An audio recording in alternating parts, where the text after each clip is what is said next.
Welcome back to War Thunder and welcome aboard the Panzer IV Ausf in its current state in War Thunder and to a tank review of that tank. And there are various different reasons why I decided to make a tank review on this tank. We have gotten lately into the discussion whether German tanks are fine at their state or not. And a lot of people agree with my opinion that mostly the German tanks have problems in the game. But then other people claimed that, for example, amongst many tanks that they claimed, the Panzer IV Ausf is totally and utterly overpowered at its battle rating. And the Panzer IV Ausf is one of the first tanks that I made a tank review on. And it's time to refresh this, not just because the tank review is like 1.5 years old and it needs a rework. The game has changed since quite a lot, with power creep, other nations being introduced, game mechanic changes, and so forth. And I thought I used this kind of cinematic battle footage here that I also talked a little bit about the historical point of view of the Panzer IV. But before that, let's talk about the Panzer IV in game. Before we talk about the stats and the rundown of the statistics and comparison sheets that you are used to from my other tank reviews. So kind of a bit of a long intro, so I hope you don't mind. So again, in the game, the Panzer IV Ausf is in realistic at a battle rating of 3.3, which it shares the battle rating with the Panzer IIIM, the M4A1 and the T-34L11, the Cromwell 5, the Chinu and the MX-13 FL11. So those are the tanks that I will compare it to. The tank features at this battle rating a magnificent, very well-rounded, very versatile main armament. The 75mm Kampfwagenkanone 40 L43 or KWK-40L43. And there is nothing wrong with this cannon. It's really good. It slices through armor, it does a lot of damage, it reloads really quickly, and the tank has a decent mobility, good gun handling all around. And again, then when we come to the direct comparison, we just see that there is a big, well-rounded package that makes this tank good. Also, this is the first proper cannon that the Germans get after the short-barreled 75mm versions on previous tanks, such as the Panzer IV C and E and F1. But furthermore, also the Panzer IIIs with their, in my opinion, unreliable 50mm gun. The tank is decently mobile and it has some sort of armor, but I would not rely on it. So this is the bigger picture. Furthermore, the funny thing is that further versions of the Panzer IV do not get a stronger engine, but heavier armor, which in my opinion isn't worth the trade-off in terms of mobility, but they still keep the same gun for all intents and purposes with some minor changes at higher battle rating, where even certain other stats such as the turret rotation speed goes down. So that means that the Panzer IV Ausf is actually in the sweet spot. Before that, the tanks struggle a little bit, and after that, the tanks are not as good battle rating by battle rating as the Panzer IV F2. So to put it in perspective, this is the sweet spot. End of discussion. Furthermore, if somebody like me goes, for all intents and purposes, down the battle rating to 3.3, I have a complete lineup. I have a completely, maxed out and fully spaded tank. I have more experience and my crews are also better, so I get the most out of the potential of the tank. Please keep that in mind. And when driving other tanks at the same battle rating, I get similar results. Sometimes easier, sometimes not as easy. So to the claim that this tank is completely and utterly overpowered, I say no. However, this tank is really good. But there is a difference between a tank being really good and overpowered. In my opinion, when something is overpowered, then it means that you have a very hard time countering it if it makes its move. For example, a hull down T-32 at 7.0, if you don't have a very high penetration cannon, you have a damn hard time going through that tank in that certain situation. And there are many more examples, but it goes too deep into the discussion. That was just a simple example. Now, I hope you are not bored at this point in time and still let me explain. Now let's go into the historical point of view and the story behind the Panzer IV F2. So Germany developed somewhat the Blitzkrieg, and the Blitzkrieg meant that you use your tanks independently from the infantry after you have breached through the enemy's lines by attacking them with a very strong force on one point, so overwhelming the enemy on one point of the front line and breaching through, and then exploit that breach, that breakthrough with the Air Force, the Luftwaffe, and tanks to go way behind the enemy's lines where they have practically no effective defense and do as much damage as you can. And tanks like the Panzer IV, well, they can do the job, but not in the game, but in reality they somewhat did. Now, this is not extremely 100% accurate, but the main story behind the Panzer IV was it was actually designed as an infantry support tank. That meant it didn't have to be extremely fast, and it didn't have to have the strongest of armor, but it had to have a rapid firing gun and a lot of ammunition. And up until the Panzer IV F1, the tank actually is pretty good in this role. Again, not that apparent in game, as we have no infantry and no stationary warfare, so it's more tank versus tank. The Panzer IV F2 came into production with the long 75mm for the Panzer IV, or the longer 75, because there was a certain need in the anti-tank department. And contrary to popular belief, it was not the fight against the T-34, it was actually before that in the engagement versus Matilda tanks, in certain cases in the invasion of France in 1940. And that was, the final call for the Germans. Hey, we need a proper anti-tank gun. Our Panzer IIIs don't cut it anymore that well. And it took too long up until Germany got sufficient numbers. And so in the Operation Barbarossa in 1941, the Germans again got caught off guard because the T-34s and also the KV-1s just had way too strong armor to be dealt with by regular Panzer IVs with the short 75. And it was just the lack of training and lack of coordination between the Russian tanks that allowed the Germans to go around the flank and also bring certain anti-tank weapons into position, such as the Pucks, or for all intents and purposes also the 88 Flak. So that's the end of this round. Let's have a look at the armor. So when we have a look at the armor from the front, we have 50mm all around from the front on the flat parts, even the turret. And we have some additional tracks that I think you can research.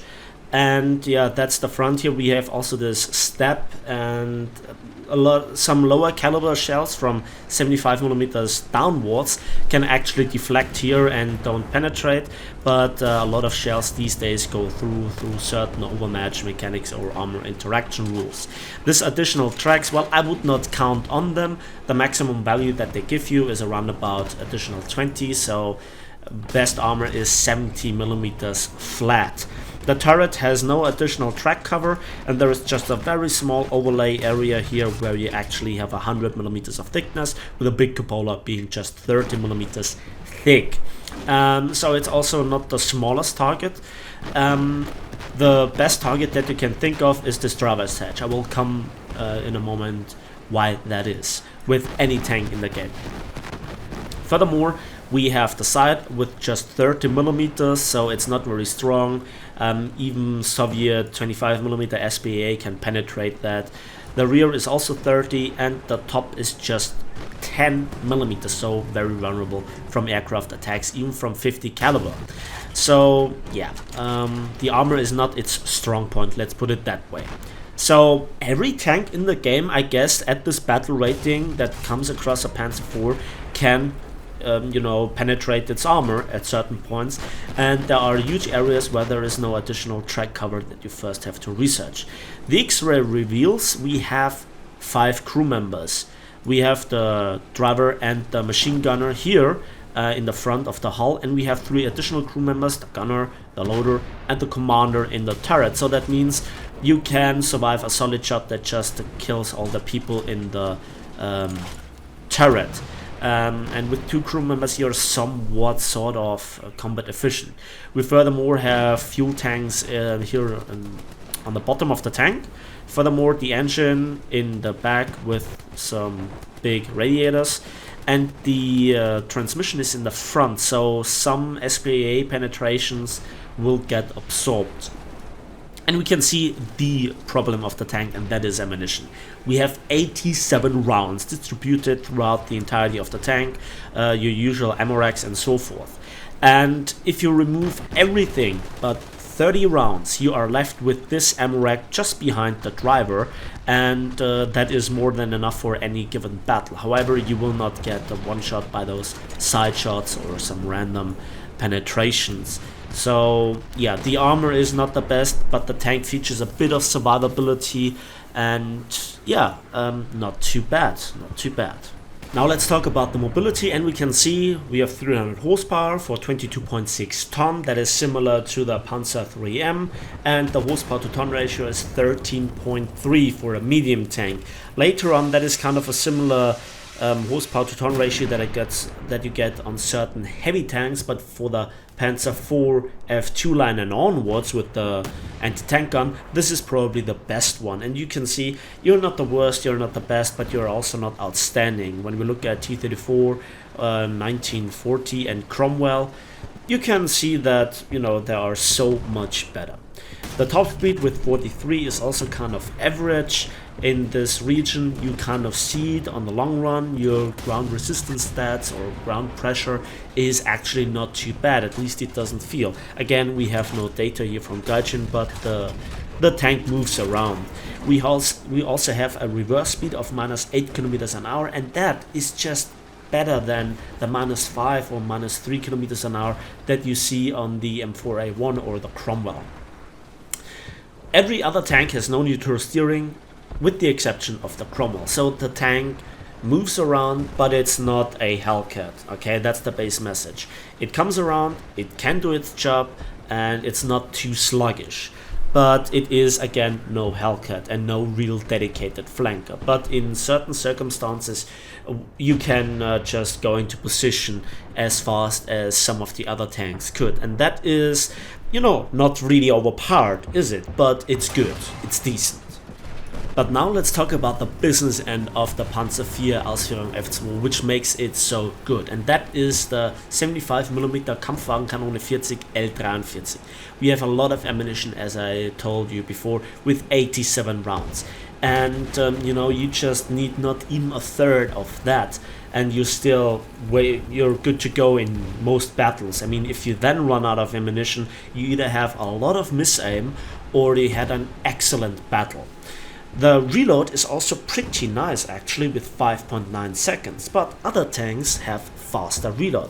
For example, the M4A1 and also the Cromwell with 5 seconds, but you're so much better than, for example, the T-34, 1940 and also the MX-13 FL11.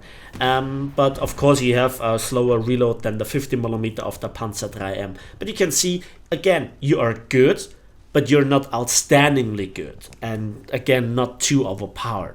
The turret rotation is where this tank really lags, with 14 degrees per second, compared to the M4A1, T-34 and Cromwell, which all have a turret rotation speed of around about 10 to 11 degrees per second faster, not even mentioning here the French light tank, the MX-13, with 30 degrees per second. That is actually a significant difference. But what the tank really also has nice going for it is the kind of average gun handling. Minus 10 degrees of gun depression, 20 degrees of gun elevation, together with 4 degrees per second of elevation speed is, you know, nothing to be ashamed. In fact, that is good. But again, not the best stats in class again. So again, more than just average. However, that is just the one half of the picture, that is the gun handling. Now let's talk about what makes the tank really, really good, and that is how the gun performs when you pull the trigger. So now let's talk about the ammunition, and the Sprenggranate 43, the HE shell, is not very useful because you also have a heat shell, which you can look at as a multi-purpose shell, and it does the job of the HE shell, and even more, it initiates hull break on, you know, all those lightly armored tank destroyers or SPAs or Russian potato trucks, whatever, and you should always carry a few of them with you to finish off certain tanks before you waste too much time and too much ammunition. Now let's talk about the bread and butter shell of the Panzer IV F2 and all onwards going Panzer IV versions, which is the Panzergranate 39, which is an armor-piercing capped ballistic capped APHE shell.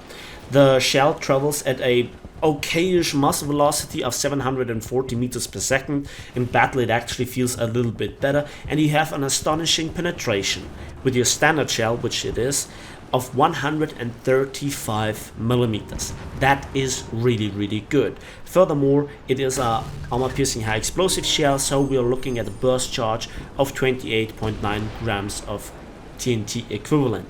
And while this is not the strongest APHE shell in terms of burst charge, it's good enough to deal with most crews, especially as I mentioned, because a lot of the enemies that you fire at with this gun don't have a very upgraded crew. So aiming for the crew compartment results most of the time, especially with side shots, with one shot.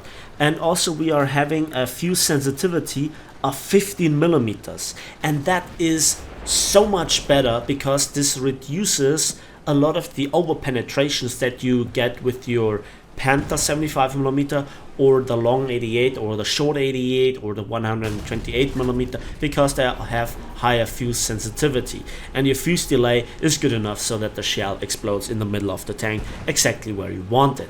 However, the shell does not go through engine blocks and so forth, and yeah, it's a very good shell, but it's not extremely overpowered. It's good.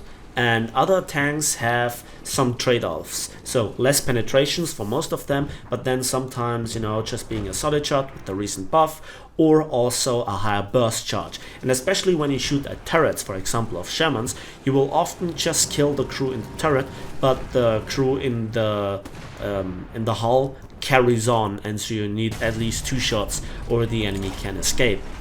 The last proper anti-tank shell is the Panzergranate 40, which is an APCR shell. So normally I say APCR shots are useless, and most of the time they really useless because you have to deal with angled armor where APCR is just horrible against, or you just have better main shell you know, options.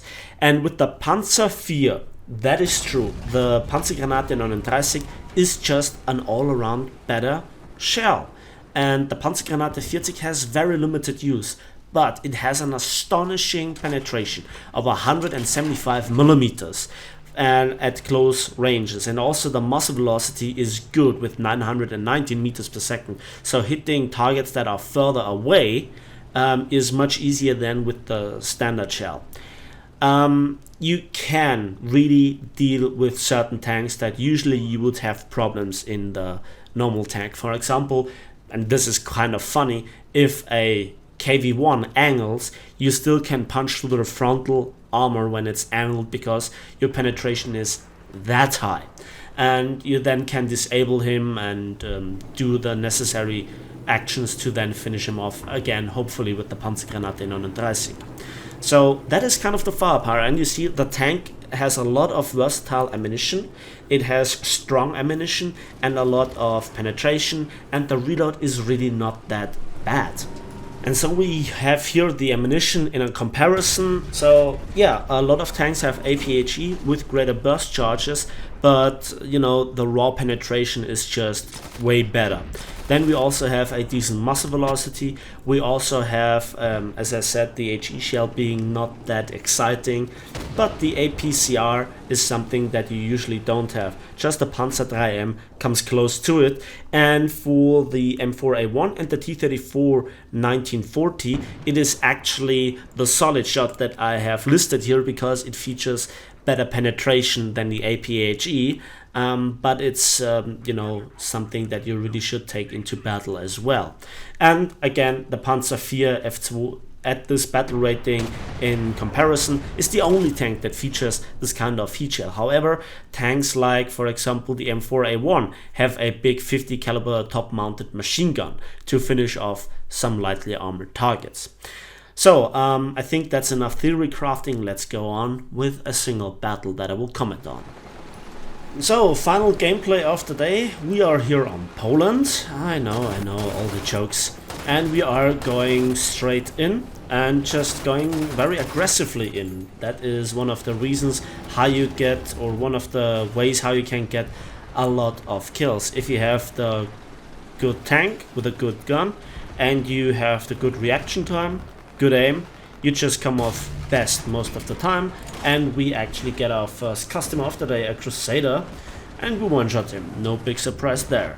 Then another tank, I saw him going through the smoke, but I was just a split second too late and I wait for the readout before I move on. My goal is to go into one of the side streets near A to intercept any sort of enemy counterattack. And here, this is a very risky gameplay. If somebody would have waited for me in the middle of the map, I would be dead. And if somebody would just come around the corner at low speed, I would be dead. But gladly nobody came around. So yeah, then we see a very machine gun happy T-50 tank here that draws all the attention. So that is the reason why I go in. T-50 has the ability to sometimes bounce some troll shots, and he is drawing all the attention with the machine gun. I saw an enemy tank around the building, so yeah, not quite sure what to do. The T-50 goes through the gap and again draws all the attention. yeah. So as you can see, he is busy killing stuff, I guess. And yeah, then I one-shot Chiha.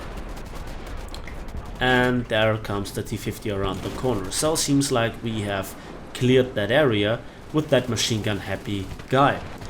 Yeah, he fires so much with his machine gun that I actually realized some bugs in terms of, you know, the sound mod. Again, to which you will find the link in the video description. Now, at this point in time, what do you do? Well, the simple solution is you are now somewhat at the front line and you're somewhere near the enemy's spawn. So the Sturmpanzer stopped for a moment. I thought he'd see somebody, so that's why I looked around. And now we go near B. We rush B, because there seems to be a lot of action going on. This is usually where a lot of the enemy tanks are, also when they are not at A. And we can see that the enemy has now killed a lot of our tanks. And we move on. I saw somebody, but I don't have a clear line of fire. So we move on up until the point that we see something. And a lot of artillery strikes going in. A lot of smoke. I think this is always very distracting. And the enemy escapes just around the corner as I pull the trigger and is in somewhat safety. And then I didn't see this guy, but I finish him off with a hull break because I hit the transmission in the middle of the tank. That was a bit of a lucky shot. I also could have then switched over to the heat shell if I wouldn't have disabled him with the first shot. And I actually also knock out the crew of this M16 SBA gun. And then the enemy teams are sniping from across the lake. And I get myself another kill, an M22. And there is another tank. Let's see where it is. Let's aim. And yeah, we just take out the gunner. So because we hit the frontal turret or the frontal viewport, that negated a lot of the damage. We aim a little bit lower, and then we finally get the APHE shell into the fighting compartment, quickly followed up by a Crusader Mark III. And yeah, 7 kills just like that. Now, there is a big difference, and I'm not quite sure if you have noticed it, but in the battle footage before that, the second somebody shot at me and hit me, he mostly penetrated and did a lot of damage. So we captured the zone, and yeah, we sniped across the lake, and we have 7 kills. At this point in time, the battle flow is calming a little bit down. So if you see this footage, you might say, oh my god, this tank is so overpowered. However, I can do that in some way, shape or form as well with the T-34 against those enemies, and as well with a Sherman, with the APAG. Furthermore, against this M16, I could have fired with the heavy machine gun, as well as when there was, for example, the smoke area. I miss heavy machine guns on my German tanks throughout the battle ratings. People might disagree on this, might agree on that, I don't know. This is just my personal opinion. So what are we going to do right now? Well, we are going back to A, because there is not a lot of stuff to do. For all intents and purposes, the battle is now over. We have killed so many enemy tanks in such quick succession that a lot of them were practically removed from this match, because they don't have any follow-up vehicles to drive around. And you can see the mobility of the tank is decent, but again not outstanding. Please keep in mind this is now hard terrain where you get the best out of your tank's mobility. With the machine gun we shoot up those fences here, so we don't lose too much speed when going across the middle field. Because the tank, for all intents and purposes, is not a T-34. One thing that I must highlight is that very often you just, when you see an enemy and you try to stop and you try to aim, you lose so much time, and you then have to elevate your gun again to the right elevation, that very often you get just disabled just before you can pull the trigger. That is true for a lot of tanks throughout the nations, throughout the game. But it's also the same problem with the Panzer IV F2. So that was our 8th kill. We kind of snatched him here from the jaws of an SPA. And we move on. At this point in time, again, we have won the battle, and the only thing left to do is to suppress the enemy at their capture zone. So, the final verdict, so to speak, I think I have time for this right now. Is the Panzer IV completely overpowered? No. Is it good? Oh yes, it's good. However, it's counterable. And by that I mean, if you shoot it, you will pen it and you will damage. Especially the turret, which is always visible as long as he has you in your gun sight. You can do a lot of damage, you can disable the gun breach and then follow it up quickly because German repair times, and also, you know, the usual stuff. When the gunner is taken out, then he just simply can't shoot back. And that shot through the driver's hatch will always hit the ammunition straight on, which you mostly then will blow up, and furthermore do a lot of crew damage, especially with the solid shots, which have increased penetration compared to APHE shells. For example, on the AMX-13 for the French, but also the stock shell of the T-34 1940, or also the M4A1 Sherman, which has around about 110 millimeters of penetration. Other nations lack the raw penetration power of the Panzer IV. However, other nations' tanks have tougher armor than the Panzer IV F2. So you always have to put it into the right perspective. If you catch people off guard, if you just can shoot their side or have the first shot in the first place, you just have an advantage, as well as, you know, having the better crew if you go back in your battle rating scale and want to seal club. And for the one thing that the Panzer IV has better stats in comparison to other German tanks, not just around about this battle rating, but also further battle ratings, battle rating for battle rating, it just feels like a so much better tank than it actually is, because other tanks just have many drawbacks. The first Panthers have a ridiculously slow turret reverse speed, for example like the Panzer IV, which comes a full battle rating higher. Just keep that in mind, where it features the same gun, the same engine, but is heavier, has a slower traverse speed. And yes, I agree, you still can do a lot of damage with that gun at that battle rating, but it's not as easy anymore, is it? And we get our 10th kill on a 3-inch gun carrier. So yeah, good tank, good package all around, really great gun. And again, if you think this is overpowered, maybe you should drive a T-34 once in a while to get the stuff into perspective. It just depends on what you prefer. Do you prefer mobility? Do you prefer armor? Do you prefer firepower? The Panzer IV excels in the firepower department, and the other two things are also not terribly bad. So for our seal clubbing AAs, we get 52,000 silver lines, and also a lot of research points for that battle rating in particular.